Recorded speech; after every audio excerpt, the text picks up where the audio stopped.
home light, 20-inch bar, runs great.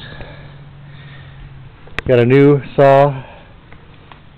You got a new Husqvarna 455 Rancher, and contemplating just keeping them both. Maybe going to sell this, but got it from my dad. Bought it from him a long time ago, and you know, it's nice to keep around as a classic. I see a lot of people have these restored and having fun with it. Cut down all this wood.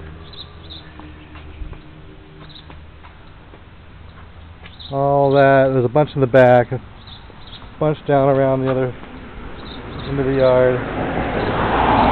Yeah, that's all hard maple. Got a bunch of pine too, but and that's the poison oak that got me for a month. All that hairy vine, scary vine, all that's poison oak, poison ivy, poison oak, I believe. Got me really good. Didn't know it was there. Learn from that. Won't ever get that again. Anyway, thanks for watching.